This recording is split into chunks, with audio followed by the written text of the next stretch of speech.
அப்போ ரசிகரா இருந்த அவர் சினிமாவோட மிகப்பெரிய நடிகரா இருந்த காலத்துல இருந்தே ரசிகர்கள் அவளை ஃபாலோ பண்ணிட்டு இருந்தாங்க. அப்போ உள்ள தொழில்நுட்பம் கிடையாது, இப்ப இருக்கிற யூடியூப் போன்ற சமூக வலைதளங்கள் கிடையாது. அப்படி இருந்த காலகட்டத்திலேயே எம்ஜிஆருக்காக உசர கூட விட தயாராக இருந்த ரசிகர்கள் தான் அப்ப இருந்தாங்க. அப்படி இருந்த காலகட்டத்துல ஒரு பொதுக்கூட்டத்துக்கு ஏற்பாடு பண்றாங்க கட்சியிலிருந்து, சித்தூர் அப்படிங்கிற ஊர்ல. அப்ப எம்ஜிஆர் அங்க போகணும், பொதுக்கூட்டத்துல பேசணுங்கிறது தான் ப்ரோக்ராம்.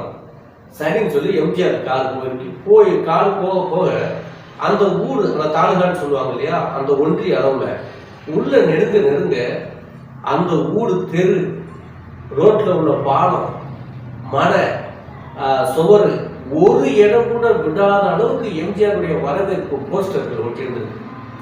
எங்கெல்லாம் அந்த யூனியனுக்குள்ள வண்டி போகுதோ அத்தனை கிராமங்கள்லையும் அவ்வளவு செலவு பண்ணி மிகப்பெரிய அளவுல விளம்பரம், வரவேற்பு விளம்பரம் கொடுத்துருக்காங்க. எம்ஜிஆர் பார்த்துட்டு ரொம்ப அதிர்ச்சி ஆயிட்டார். இந்த மாதிரி ஒரு விளம்பரம் எங்கேயுமே யாருமே கொடுத்ததில்ல எம்ஜிஆருக்கு.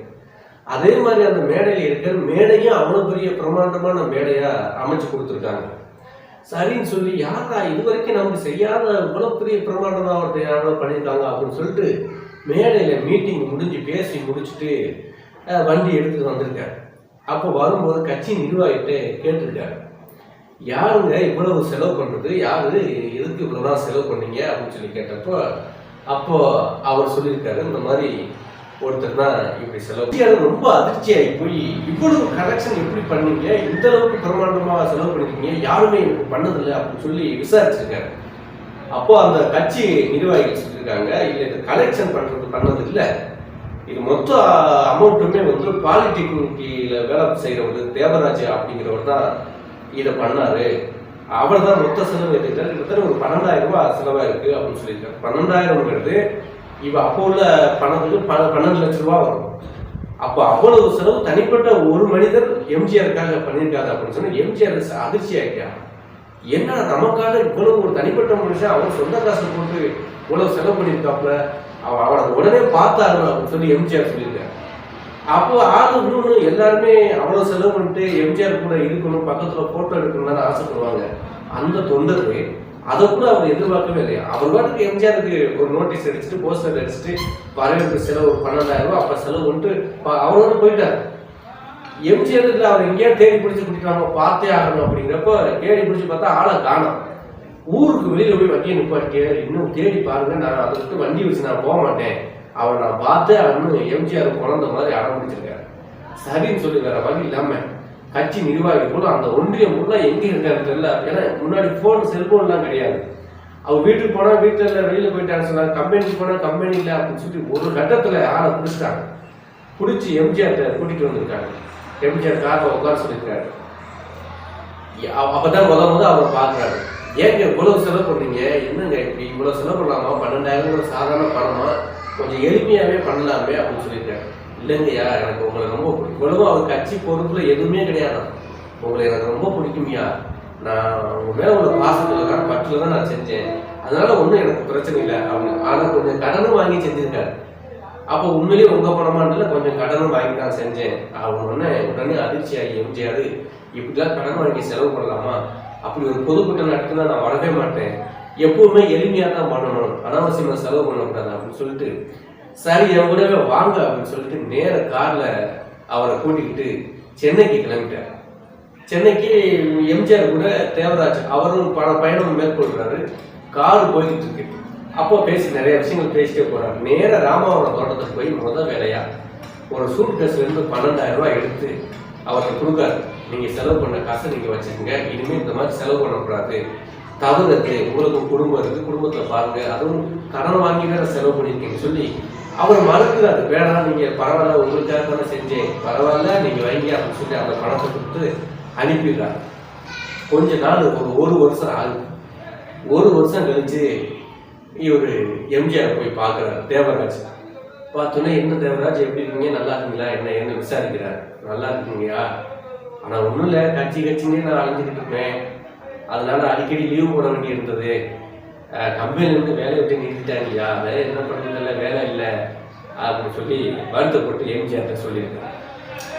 உடனே எம்ஜிஆர், என்னப்போ உனக்கு வேலை இல்லையா, ஒண்ணும் இல்லை, உனக்கு வேலை தானே, நீ ஏன் கூடவே இரு, நீ எனக்கு உதவியாளராக இரு அப்படின்னு சொல்லிட்டு எம்ஜிஆர் கூடவே துணைக்கு வச்சுக்கிட்டார். அதாவது சினிமா அப்போ சினிமாவிலேயே நடிச்சுக்கிட்டு இருந்திருக்காரு. அப்போ கூட உதவியாளராக இருக்கிறது. அதே மாதிரி அரசியலுக்கு வந்ததுக்கப்புறம் வெளியில் போகும்போது வரும்போது எல்லா விஷயத்துக்குமே அந்த தேவராஜை பக்கத்தில் வச்சுக்கிட்டார். இப்படி போகும்போது கடைசியில் அரசியலில் வந்தாரு, சிஎம் ஆனாரு, பல எல்லா விஷயங்களுக்கும் அவர் தான் பக்கத்தில் இருந்திருக்கார். எம்ஜிஆருக்கு வலதுகரமா ஒரு இடத்துல எம்ஜிஆருக்கு அந்த அமெரிக்க ஆஸ்பத்திரியில் ட்ரீட்மெண்ட் கொடுக்கணும் அப்படிங்கிற அந்த நிலைமை வந்தப்போ அப்போ அந்த உடல் பாகங்கள்லாம் நிறைய எம்ஜிஆருக்கு செயலில் இருந்ததா சொன்னாங்க. அப்படிப்பட்ட சூழல்ல என்ன செய்யறது அப்படின்னு சொல்லி உடல் உறுப்புகள் தேவைப்பட்டதான் எம்ஜிஆர், குறிப்பா கிட்னி தேவைப்பட்டதுன்னு சொல்லி செய்திகள் வர ஆரம்பிச்சு.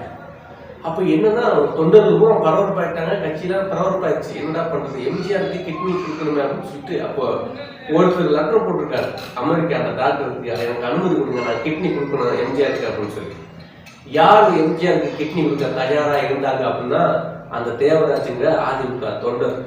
அந்த 12,000 செலவு பண்ணார் இல்லையா, எம்ஜிஆர்கிட்ட வேலையிலேருந்து வந்தோன்னு எம்ஜிஆர் தன் கூட வலதுகரமாக வச்சுக்கிட்டார் இல்லையா, அவரே எம்ஜிஆருக்காக என் கிட்னியை தரேன், எனக்கு அனுமதி கொடுன்னு சொல்லி நேரம் அந்த மருத்துவர்கள் லெட்டர் போட்டார். அந்த அளவுக்கு எம்ஜிஆர்களுக்கும் தொண்டர்களுக்கும் ஒரு இணைப்பு இருந்தது. அதுதான் அரசியல், அதுதான் புகழ், அதுதான் அரசியல் தலைமைக்கான பண்பு. தொண்டன் தலைவனுக்காக தொண்டன் தன்னை தியாகப்படுத்துவதும், தொண்டன் கஷ்டப்படும் போது தொண்டன் தன்னை தவறான வழியில் தன்னை பயன்படுத்தி போகக்கூடாத தலைவர்கள் தொண்டர்களை ஆசுவாசப்படுத்துவதும், தொண்டர்கள் பணம் இல்லாமல் தவிக்கும் போது, வேலை இல்லாமல் தவிக்கும் போது தானே கூப்பிட்டு வேலையில் அமைத்து அவரை சந்தோஷப்படுத்துறதா தலைமைக்கான பண்பு. இதை புரட்சி தலைவர் எம்ஜிஆர் அவர்கள் நிறைய இடங்கள்ல நிறைய தொண்டர்களுக்கு அதை செஞ்சிருக்காங்க. இன்றைக்கு வர்ற அரசியல் தலைவர்கள் சும்மா வெறுமனே நான் அரசியலுக்கு வர போறேன், மக்களுக்கு சேவை செய்யப்படுறேன்னு மேலோட்டமான சிந்தனையில வராம உணர்வுபூர்வமா மக்களுக்கு சேவை செய்யணும்னு வர்ற அரசியல் தலைவர்கள் எம்ஜிஆருடைய வாழ்க்கை வரலாறை படிச்சுட்டு வாங்க. எம்ஜிஆர் அளவுக்கு நீங்க செய்யாட்டாலும், எம்ஜிஆர் அளவுக்கு நீங்க ஒரு பக்குவப்பட்ட மனிதரா, நல்ல மனிதரா இல்லாட்டாலும் ஒரு 25% புரட்சி தலைவர் எம்ஜிஆர் மாதிரியாவது அரசியலில் செயல்படணும். அது இந்த நாட்டுக்கும் நல்லது, உங்க கட்சிக்கு நல்லது, உங்க தொண்டர்களுக்கும் நல்லது. நாளைக்கு இப்ப நான் எம்ஜிஆர் அவரை பத்தி வீடியோ போடுறேன், இந்த ஜெனரேஷன் நடந்து முடிந்தது இன்னொரு ஜெனரேஷன். நீங்க எம்ஜிஆர் மாதிரி நல்லது மக்களுக்கு செஞ்சா அடுத்த ஜெனரேஷன்ல உங்களை பத்தி புகழ்ச்சி சொல்ற அளவுக்கு பெருமையா என்ன மாதிரி ஒருத்தன் வீடியோ போடணும். அதுதான் பெருமை. அடுத்தடுத்த ஜெனரேஷனுக்கு நல்ல தலைவர்களை கொண்டு செல்றது தான் அந்த தலைவருக்கு கொடுக்குற மரியாதை. நான் அதுதான் எம்ஜிஆர்களுக்கு தொடர்ந்து அந்த வீடியோக்களை அவருடைய வீடியோக்களை போட்டுக்கிட்டு இருக்கேன். அது காரணம் தான் அவருடைய வாழ்க்கை வரலாறு நடந்த சம்பவங்களை படித்து பார்த்துட்டு அடுத்த ஜெனரேஷனுக்கு இது போன்ற தலைவர்களை எடுத்து செல்வங்க நல்ல எண்ணத்துல தான் நானும் பதிவிடுறேன். இப்போ வரக்கூடிய அரசியல் தலைவர்களும் இதை எம்ஜிஆருடைய குணத்தையும் எம்ஜிஆருடைய அந்த தர்மத்தையும் ஃபாலோ பண்ணா நல்லா இருக்கும் அப்படிங்கிறது தான் என்னோட பணிவான வேண்டுகோள். மீண்டும் ஒரு நல்ல செய்தியோட தகவலோட சந்திப்போம்.